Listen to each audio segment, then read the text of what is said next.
Olá, meus amores, tudo bom com vocês? Espero que esteja todo mundo bem. Bom, chegamos a mais um bimestre, sobrevivemos, chegamos até metade do ano e agora a gente tem mais 2 bimestres para concluir. E eu acho que a gente já está um pouco mais habituado, mais adaptado a essa nova rotina e que a gente consiga concluir esse ano tão esquisito e tão diferente. Bom, nós vamos iniciar hoje os conteúdos do volume 3, terceiro bimestre, e as recomendações continuam as mesmas. Assistam ao vídeo, anotem os pontos mais importantes, participem das aulas, façam os exercícios e, em caso de dúvida, não deixem de tirar essas dúvidas, entrar em contato comigo e tirar essas dúvidas. Então vamos lá para mais uma aula. Segunda Guerra Mundial, capítulos 16 e 17. Nessa aula, nós vamos ver as motivações para o surgimento da Segunda Guerra Mundial, o seu desenvolvimento e o seu desfecho, analisando as principais consequências desse grande evento para o mundo. Nós vamos ver o quanto ele é marcante e decisivo para a história mundial. Bom, a Segunda Guerra Mundial nada mais é do que uma continuação da anterior. Maior conflito da história da humanidade, mais de 50 milhões de mortes, mais do que na primeira, uma guerra de praticamente todo o mundo e uma batalha entre ideologias, entre o liberalismo, o nazifascismo e o comunismo. Então a gente tem uma batalha entre o liberalismo, que diz que a economia deve ser gerida à vontade dos grandes empresários, sem intervenção do Estado, e do outro lado nós temos os governos nazifascistas, governos totalitários e centralizadores. Então é uma briga entre a liberdade e o autoritarismo, e mais um componente, o comunismo. Então nós temos essas 3 ideologias brigando entre si. Bom, as alianças que se formam no período anterior à Segunda Guerra. A gente tem o eixo e os aliados. O eixo com Alemanha, Itália e Japão, então bem parecido com o que acontece na Primeira Guerra Mundial. E do outro lado nós temos os aliados, Inglaterra, França e, olhem só, União Soviética e Estados Unidos, que até então eram inimigos, mas nesse momento eles têm um objetivo em comum, que é acabar com esse governo nazifascista. Então nós temos aí o eixo Berlim, Roma e Tóquio. O que essas 3 nações querem juntas? Bom, o nazismo ele tem aquela ideia do espaço vital, né? De que ele quer ganhar, conquistar territórios. E Japão e Itália querem mais poder. Então eles se unem para ficarem firmes no mesmo objetivo. Como é que está a Alemanha após a Primeira Guerra? Então, relembrando, tem o Tratado de Versalhes, onde prevê a desmilitarização, ou seja, a abolição do serviço militar obrigatório e proibição de possuir armamento, o pagamento de pesadas indenizações de guerra e a perda de colônias. E o que Hitler faz quando chega ao poder? Primeiro, ele forma o Partido Nazista, incentiva o racismo, ele é eleito chanceler alemão, e aí ele usa a polícia secreta e propaganda, faz discursos mobilizadores, cria empregos e assim ele fortalece militarmente a Alemanha. Opa. Problema aí. Ele não poderia fazer isso, ele está descumprindo um dos artigos do Tratado de Versalhes. E isso vai dar problema mais à frente. Mas, com todas essas características, ele fortalece a Alemanha. Então, ele consegue fazer com que a Alemanha se recupere. Ele vai trabalhar a Alemanha também no seu interior. A população vai tratar psicologicamente o emocional desses alemães, né, de passarem daquele momento de vergonha de perder a guerra para um momento de começar a ver a sua nação crescer novamente. Então aí a gente tem um meme onde fala do Tratado de Versalhes, França colocando esse Tratado de Versalhes para Hitler. O que Hitler faz? Joga fora, não tá nem aí, porque a partir desse momento ele começa a descumprir o Tratado de Versalhes sem dó nem piedade. Bom, a Itália e Mussolini, como é que estão lá? Tá acontecendo o fascismo, funda o Partido Fascista, torna-se ditador da Itália, usando a polícia e a política e propaganda, criando empregos, então ele está se preparando para a guerra. E aí, relembrando, né, são as ditaduras da extrema direita, né? Um partido único, com censura, uma polícia política, um controle que é ensinado nas escolas. Então, é assim que estão Itália e Alemanha nesse momento.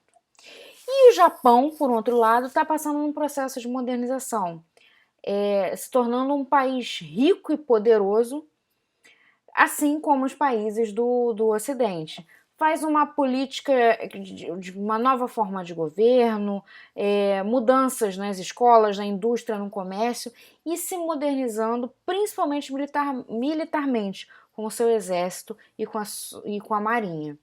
Então, na Primeira Guerra Mundial, ele ganha algumas colônias alemãs e começa a dominar territórios, como, por exemplo, a Manchúria, que passa a ser, ela é da China, passa a ser do Japão. Além disso, o Japão está só crescendo ali na região do Sudeste Asiático. Malásia, Singapura, Filipinas, Indonésia, Indochina, Burma, todos esses territórios acabam sendo conquistados pelo Japão. Então, o nosso panorama que nós temos nesse momento. Alemanha e Itália, regimes nazifascistas se fortalecendo militarmente e o Japão aí crescendo muito, se tornando um grande império na parte oriental. E aí outras causas para surgimento da Segunda Guerra Mundial. A gente tem a crise de 29, que vai fazer surgir esses governos centralizadores, os governos totalitários e o revanchismo, nacionalismo e o expansionismo da Alemanha nazista. Essa ideia, esse sentimento de vingança pela derrota na Primeira Guerra Mundial. Outro meme, eis que a Alemanha está em crise por causa da Primeira Guerra e o Tratado de Versalhes. A vontade de chorar é grande, mas de fazer outra guerra é maior ainda. Capital da Alemanha? Berlim. Capital da França? Berlim. Capital da Polônia? Berlim. Hitler está reprovado em geografia. Veremos. E veremos mesmo, gente.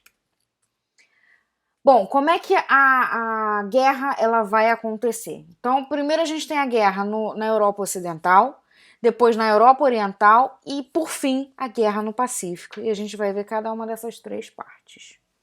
Mas antes de estourar a guerra, acontece um pacto entre a União Soviética e a Alemanha. A gente está num momento em que sabe-se que a qualquer momento vai estourar a guerra. Então as nações estão se preparando, as alianças estão sendo formadas, pactos estão acontecendo e acontece esse pacto entre a União Soviética e a Alemanha.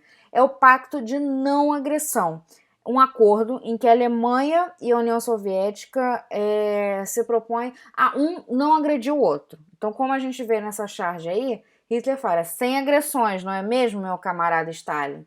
E Stalin fala, sem agressões, pode confiar. Mas vocês veem que eles estão ali por trás com a espada, né? Na verdade, esse pacto era uma furada. Era só uma desculpa para eles ganharem tempo. A ideia é que eles não iriam se atacar. Mas tanto Hitler quanto Stalin já tinham na sua cabeça, no momento certo eu vou atacar o fulaninho. E isso vai acontecer. E aí surge a guerra. Área de guerra. Estamos aí no centro da Europa e temos aí os países França, Alemanha, Inglaterra, Itália, e aí a gente tem União Soviética, e aí a gente começa. A Alemanha sendo dominada pelo nazismo,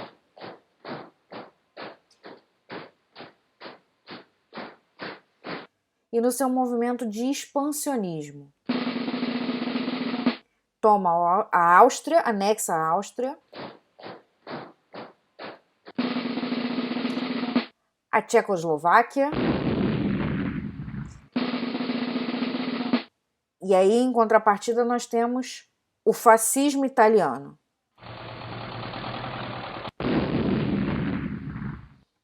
E agora nós temos o fator que causa o início da Segunda Guerra Mundial, a invasão da Polônia pela Alemanha.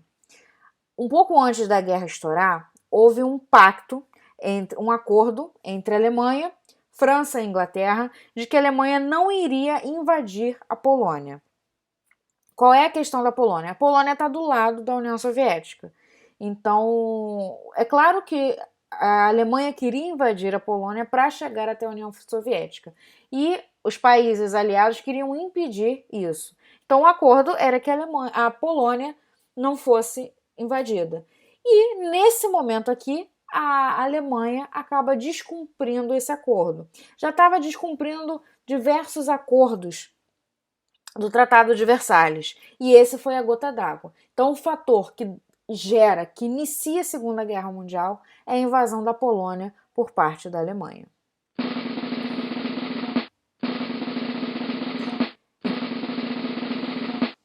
E aí começa a Segunda Guerra Mundial.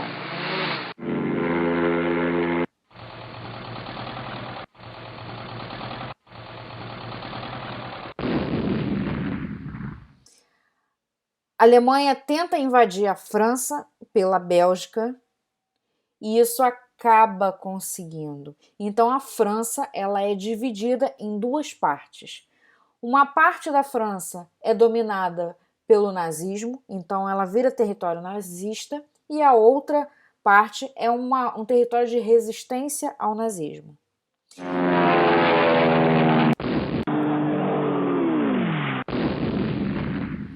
E agora partiu Inglaterra, tentativa imagina a audácia de querer dominar a Inglaterra.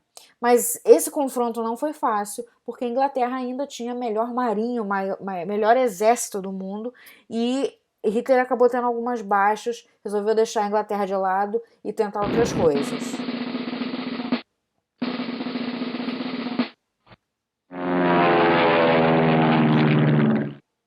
E aí é o domínio da Iugoslávia, Grécia,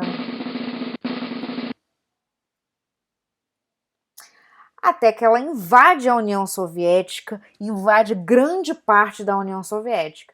Aí o clima fica pesado, o bicho pega.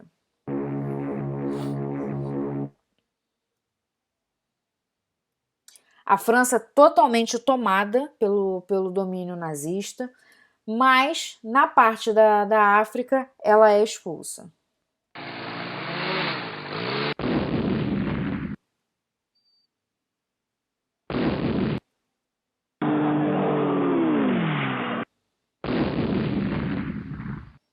E aí a gente já tem um ataque ao domínio fascista, e aí o fascismo começa a ter problemas. A partir desse momento, o fascismo ele cai, e a Itália, para não ser pega, ela muda de lado. Ela abandona a Alemanha e passa a fazer parte dos aliados.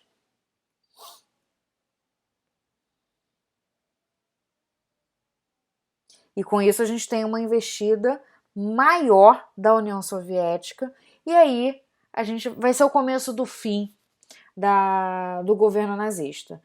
A União Soviética resolve usar a mesma tática que ela fez com Napoleão, a tática da terra arrasada, que é destruir todo o território, acabar com comida, com mantimentos, com abrigo, e deixar o exército inimigo no frio extremo do inverno russo. Então, assim como Napoleão se deu mal, né, com essa tática, Hitler também vai se dar mal com essa tática.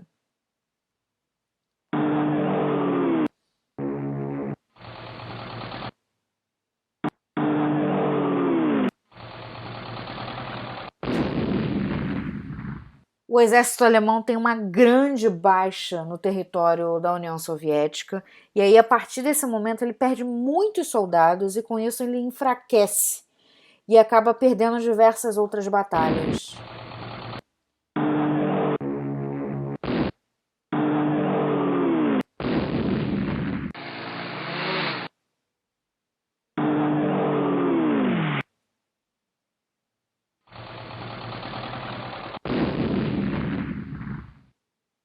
E aí, com isso, o exército dos aliados começa a ganhar força.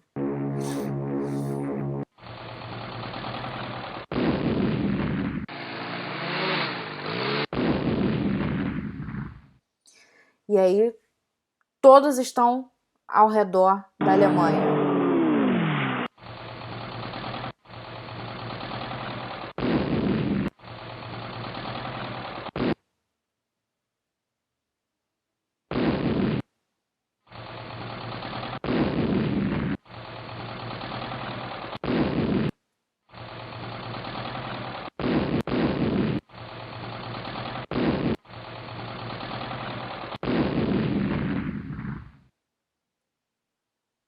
É o fim do governo nazista.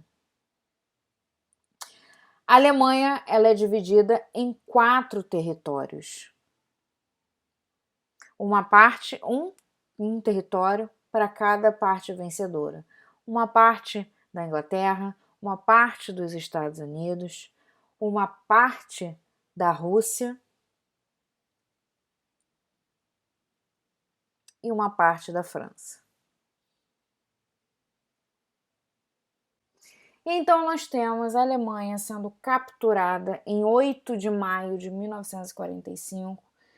E essa imagem ela é muito marcante porque a gente tem uma bandeira comunista sendo hasteada no centro de Berlim. Ou seja, o centro do governo nazista agora está sob o domínio comunista. Então isso é bem marcante e representa o fim do nazismo dentro da Alemanha. E aí a gente tem mais um meme, onde vai brincar com o fato de Hitler ter tido o mesmo problema que Napoleão, né? Hoje, na aula de história, falaremos sobre o fim do Império Napoleônico. Quem não quiser assistir a aula pode se retirar. Hitler não assistiu essa aula e se deu mal. E aí, como é que fazer um Stalininho Ice com nazistinha? Como derrotar o exército nazista? É só pegar o nazistinha e já colocar o inverno russo e já tá pronto o sorvetinho. E aí, o Brasil sendo obrigado pelos Estados Unidos a entrar na guerra e atacar a Alemanha. Eita! Falando em Brasil, o Brasil na guerra. E aí a gente tem a imagem de soldados da FEB sendo saudados pelos moradores de Massa Rossa, na Itália, em 1944. O exército brasileiro chegando. E aí, como eu falei para vocês, ele tem um grande destaque nessa campanha dentro da Itália, né? Quem sobreviveu para contar a história denunciou a não tão amigável realidade dos pracinhas.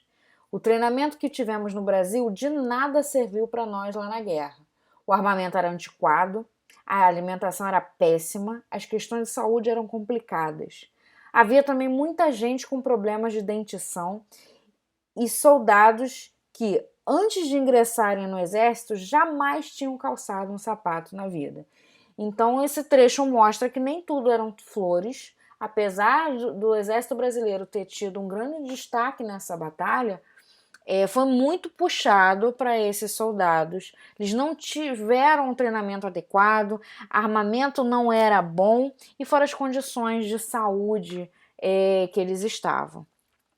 Então, o saldo do Brasil na guerra: 25 mil mortos, 25 mil soldados, 456 mortos e 2.722 feridos.